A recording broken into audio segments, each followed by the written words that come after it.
Hello, I'm Alex T. Smith, and this is Mr. Bongo. I'm an author and an illustrator. Mr. Bongo is a dog.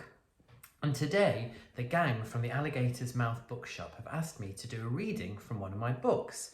So I'm the creator of the Claude and the Mr. Penguin books, and today I'm going to do a reading for you from this book, the new Claude book, Claude at the Palace. So it's actually the 10th book in the series.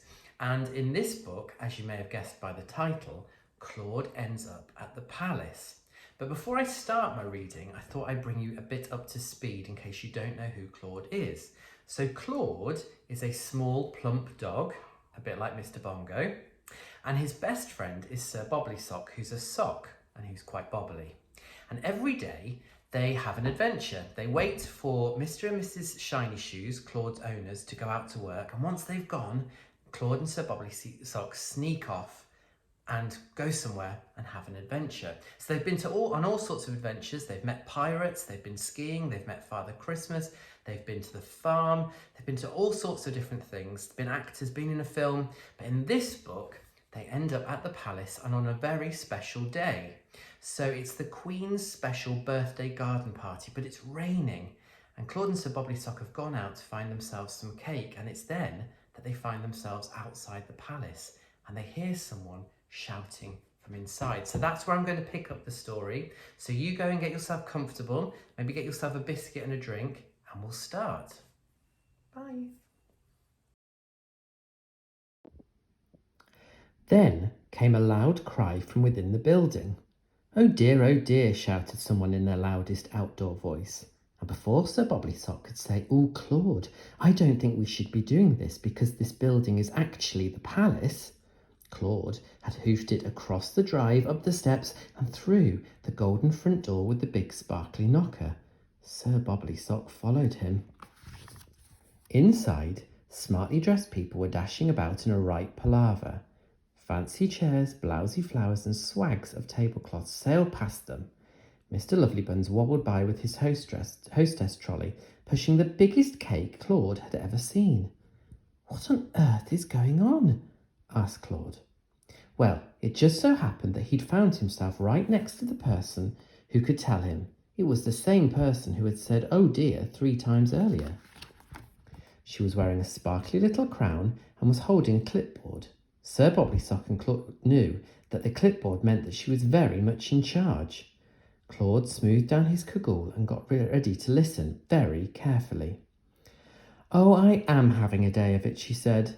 "I'm Princess Tiara Sparkles, and today is Great Granny's birthday garden party. Very important people are coming from all over the world to celebrate, but it's far too soggy outside. So we are moving into the Great Hall. There's so much to do. I'm jolly glad you're here to help." Claude and Sir Bobblysock blinked like this. Blink, blink, blink, blink. The royal nanny, dear Nanny Sternbloomers, has suddenly got one of her heads and is having a long lie down with a big bag of frozen peas. Princess Sparkles went on. "Of course, now there is no one to look after the royal children. It's very important that they are kept out of mischief and stay clean and tidy in their party outfits." Princess Sparkles stopped talking and looked at Claude and Sir Bobblysock very closely. "You are the replacement nannies, aren't you?" she said. Now what Claude should have said here was, "I'm sorry, but no, I'm not a nanny. I am a Claude, and this is a Sir Bobblysock." But did he? Of course he didn't. Claude's tail and eyebrows were waggling like Billy-O. Off went his cagoule and welly boots, and from the depths of his beret came a freshly starched pinny for himself and a little lacy cap for Sir Bobblysock. "Nanny Claude and Nurse Bobblysock reporting for duty," cried Claude, saluting. Princess Sparkles beamed. "Hurrah! Now remember to keep the children spotless. Great Granny won't stand for any mess." The words "any mess" were said in capital letters and were definitely double underlined. Suddenly, there was a loud, very strange noise. "Creak!" "Gosh!" exclaimed Princess Sparkles. That sounded like the roof of the great hall struggling to cope with all the rain falling on it.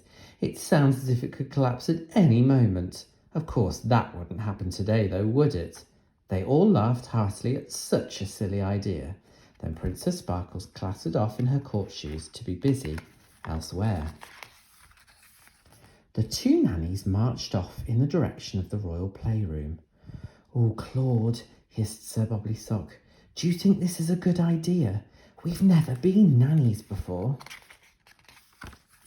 "Don't worry, Sir Bobbly Sock," said Claude, smoothing down his pinny.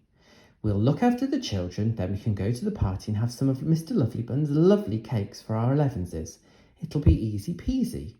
Princes and princesses are always on their best behaviour." Then he opened the door to the royal playroom. "Oh," said Claude. Sir Bobbly Socks suddenly knew why Nanny Sternbloomers was having a long lie down.